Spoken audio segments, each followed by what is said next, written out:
Yeah. There's a number of national Republican figures, like, or maybe former Republicans, I kind of lost track, like Bruce Bartlett or David Frum. They're trying to wage a high-profile campaign that's saying the Republican Party has to go through a major transformation in order to be successful again electorally. Do you have any thoughts on that? Bruce is a really good friend, and he's always been Eeyore, just always, ever since he was a kid. The world is always going to Hades, and I don't know with why Bruce has sort of run off the rails.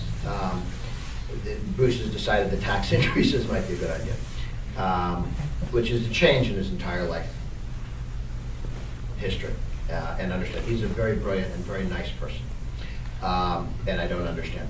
There is a cottage industry of would-be conservative Republican intellectuals who would like attention. And the way you get attention, you can either get attention in any movement by working and accomplishing things and changing the world and winning elections here and there, or you can go to the New York Times and say, you know, all the guys on the right, they're all poopy heads. Ooh, wow, let's interview this person. What wisdom. It's a lot less work doing that. And there are always a handful of would-be quislings who will do that for attention.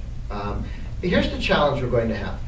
On the right, we're always going to have a challenge with our would-be public intellectuals, because this is not France. In France, evidently, they really cared what Sartre and Camus had to say. And this was considered really interesting, okay? That doesn't happen here. We don't have public intellectuals. We're a commercial republic, okay? And public intellectuals who have this idea, oh, we've got ideas, and we're going to restructure society, and everyone's going to wear their underwear on the outside. And, you know, that's not something that gets you anywhere in a commercial republic. Public intellectuals, we know what we need to do as Reagan, Republican, limited government conservatives. We need lower taxes. We need less government. We need more competition. We don't need, you know, existentialists to write essays about this. And so our public intellectuals on the right are always going to be frustrated that they don't get the attention and love that the guys on the left get, and it gets them frustrated.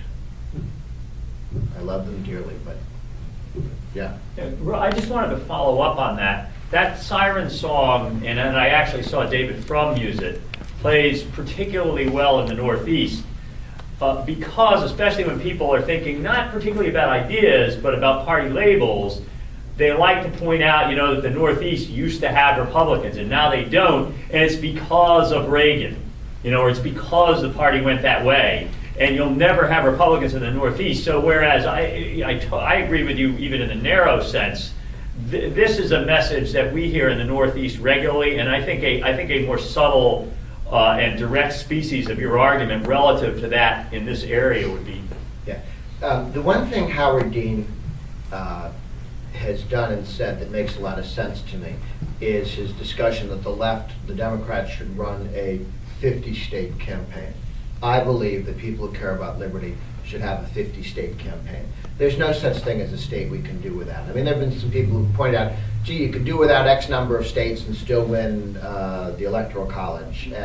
But you don't want to write any part of the country off permanently, and you don't need to.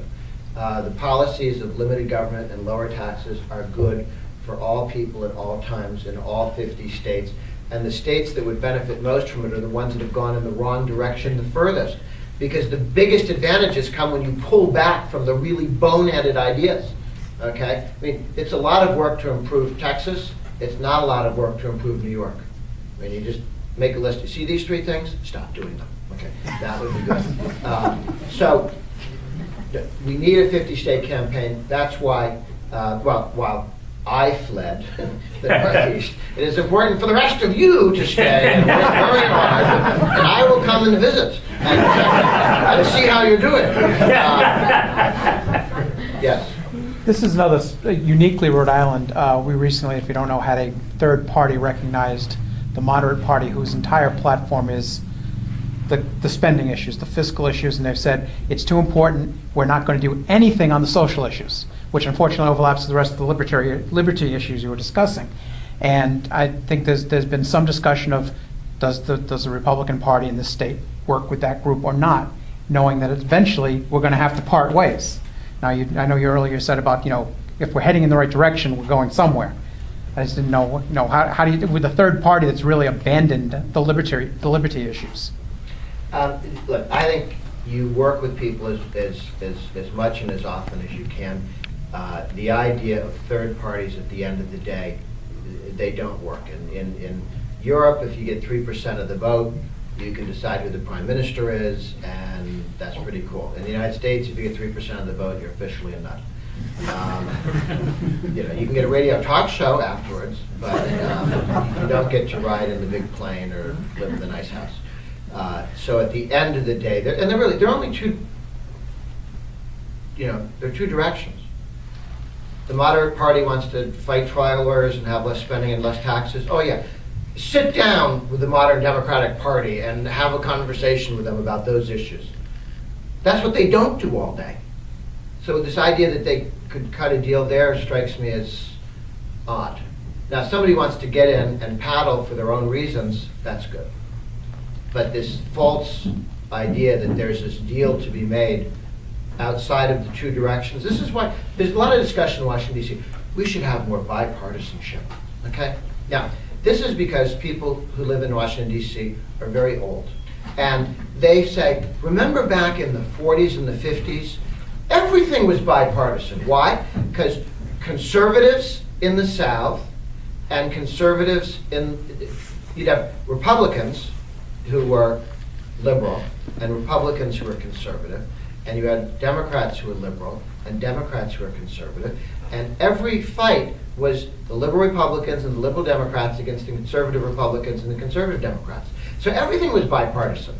However, in the last 20, 30 years, we sort of sorted that out in most cases, where most all Republicans are Reagan Republicans and most Democrats are, I used to say George McGovern Democrats, but he's too good on trade, trial lawyers, and labor unions, so he doesn't count anymore. But Hillary Clinton, Barack Obama, Democrat, they're going in different directions. What's this idea about bipartisan in terms of elected officials? Now, there are a lot of individuals who think they're Democrats and still vote and think like Reagan Republicans and vice versa. But they're heading in different directions. There's no bipartisan. We want lower taxes and they want higher taxes. What's bipartisan look like? We want less spending, they want more. What's the bipartisan deal? What are you talking about? Bipartisan deal. There are real differences. This is healthy. Why would you want political parties that didn't matter? That meant nothing. At least you know what you're getting. Choose a direction.